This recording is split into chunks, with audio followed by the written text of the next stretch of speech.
welcome to today's edition of Well, Well, Well, the show where we talk about how to be your physical best. Now, some of you have written in about feeling malaise and lethargy.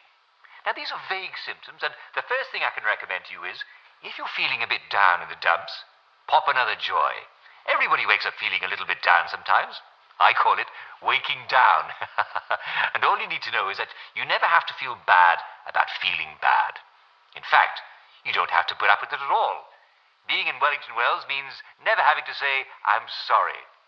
Now, thanks to modern English science, we have the perfect fix for the blahs. Never be afraid to up your joy. Only you know how much you need, or just ask a doctor and he'll fix you right up. Even if you've got to ask him to.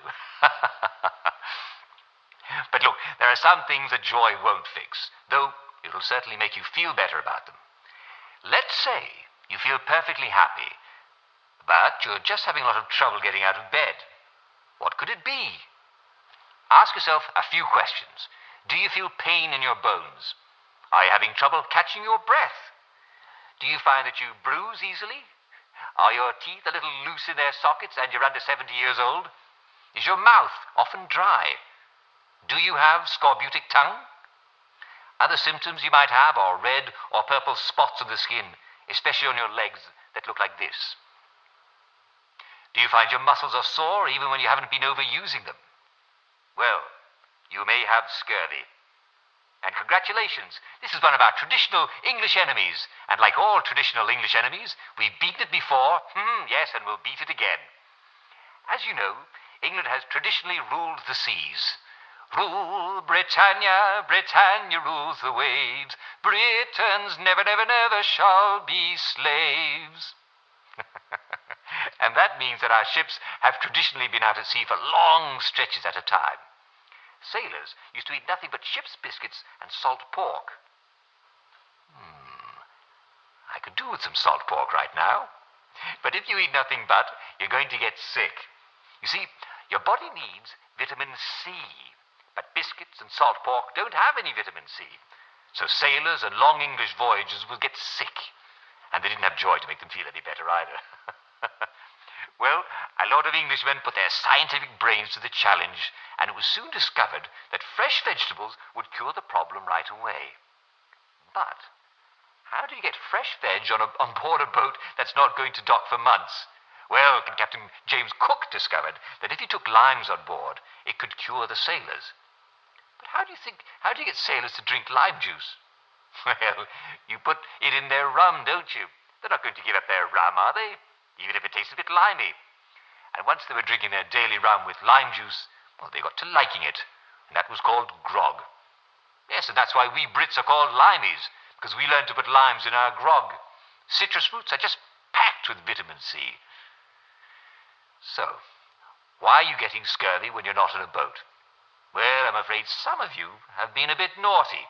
You're eating bread and meat and you're not having your traditional English 2 veg. Some of you aren't even eating your potatoes. Imagine that. Well, bread does not contain vitamin C. And if you're eating millet bread or moss cakes, while they taste perfectly acceptable, they're not good sources of the C. And I'm sad to say, though I've developed quite a taste for it, victory meat does not contain any vitamin C at all. Canned and preserved meats are generally very poor sources of vitamin C. Now, if you were on Captain Cook's ship discovering Australia, New Zealand, and Hawaii, you'd just have a bit of grog and, well, it'd be right as English rain.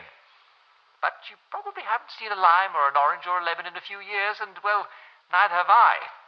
But not to worry. Most fresh meat contains vitamin C too. Lucky rats, they make their own vitamin C. So, if you can get some fresh meat at the butcher, you're all set. And if you can't get fresh meat, then most fresh veg contains lots of vitamin C. Now, you're going to have to restrain your cooking instincts a bit, because if you boil veg until they're nice and gummy, you'll boil out all the C. So, make sure you eat some of your veg fresh. Can't get fresh veg? Remember, lots of weeds contain vitamin C. Scurvy grass is named for stopping scurvy in its tracks. Sorrel has 48 milligrams of vitamin C for every 100 grams you eat. Chicory has 24. Clover and dandelions are smashing sources of vitamin C. And they're all around us. In fact, I think it's safe to say that just about anything that's green and grows in the ground contains some vitamin C. So in a pinch, just go round to the neighbours and ask if they'd mind terribly if you ate their tulips. I'm sure they'd be reasonable.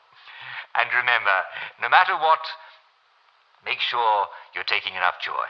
There's no excuse anymore for feeling bad. You don't have to.